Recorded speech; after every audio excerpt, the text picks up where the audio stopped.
ચાલો તો પહોંચી ગયા મોલે. આ કહેવાય ગુજરાતનો મોટો મોટો મોલ છે પેલેડિયમ, અમદાવાદમાં છે નહીં.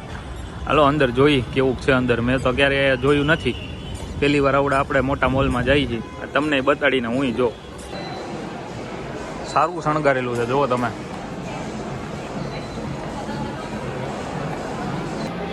બાથ એન્ડ બોડી વર્ક્સ. ચાલો અંદર આપણે સ્પ્રે બ્રે જોઈ કંઈ સારું હોય તો અહીંયા વાર્તામાં ખબર પડે કયો સ્પ્રે બાયુનો ને કયો સ્પ્રે ભાઈનો. મને તો ક્યાંય જડતું નથી આમાં કે જે જોઈ બધી છોકરીનું જ દેખાય. ખબર નથી પડતી કેવી બ્રાન્ડ હોય, બ્રાન્ડોના નામ ન આવડે અને હવે ચડાય લીપમાં પાર મજા આવે ને. ઓલો જેક્સ પેરો જેવો સીન કીધો ટાન ટાન ટડાન ટાન ટડાન ટાન ટાન ટડાન લ્યો તો લીપુમાં ચડા ચડતી એક માળ મૂકીને બીજો માળ, બીજો માળ મૂકીને ત્રીજો માળ. ખાલી અહીંયા જોઈ જ રાખીએ આપણે તો, બીજું તો શું કરવું અહીંયા.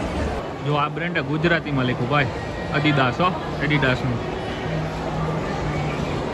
જો આવી રીતના જે ફ્લોર ઉપર બ્રાન્ડ હોય ને એ બધાના નામ લખેલા હોય. ફર્સ્ટ ફ્લોર ઉપર, સેકન્ડ ફ્લોર ઉપર, થર્ડ ફ્લોર ઉપર, આવી રીતના. એટલે તમારે ગોતવામાં મુશ્કેલી ન પડે.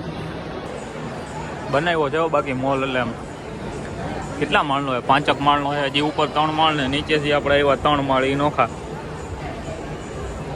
પુમાનો, સ્કેચર્સનો ને સામે લુઈસ ફિલિપ્સનો અને પાર જોવે છે કે હું લેવું પણ ભેગું નથી થતું. ડાયમંડ રિંગ જો લેવી કોઈ ને તો લેતો હોય છે, કમેન્ટમાં કહેજો.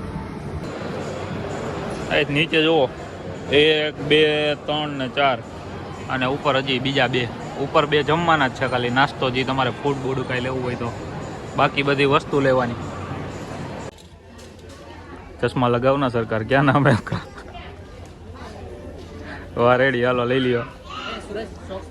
આ પાર્થે ક્યાંક મોલમાં નહીં ખાય, એમને ખબર નહીં શું છે. આ આપણે જોવા આવ્યા 15 Pro Max લેવો છે ને પાર્થ, એટલે જ આપણે પેલેડિયમમાં આવ્યા હતા. કેવો હવે 15 Pro Max જોઈ. કેટલાનો છે? 1.55 પડે. 1.55 900 એટલે 56 જેટલાનો થાય. નોટો તો હોય જ ને ગેમ. આપણો 14 બરોબર છે. 15 માં શું વાંધો? મારી ઈચ્છા લેવો એટલે 15 માં કેમેરો જોરદાર છે. 1.55 નો પડે. કેટલાનો પડે લેશું ક્યારેક, પછી અત્યારે મૂકી દઈએ. સપોર્ટ કરે ને પછી લઈ લે. હાલો ક્યાંક બીજે જઈએ. હા તો અમે જઈએ એવા પેલેડિયમમાં થોડુંક જ. હવે અહીંથી આપણે જવું તો અટલ બ્રિજ. અટલ બ્રિજ જોવાનો છે એટલે અહીંયા આપણે બહુ ટાઈમ વેસ્ટ ન કર્યો, પણ અહીંયા એવા એટલે એમ થયું કે હજી તો જીવવાનું તો આપણે ઘણું બાકી. આ તો થોડુંક એવું જ છે એમ, આપણે જે જુનાગઢ જીવી એટલે મહેનત હજી વધુ કરવાની.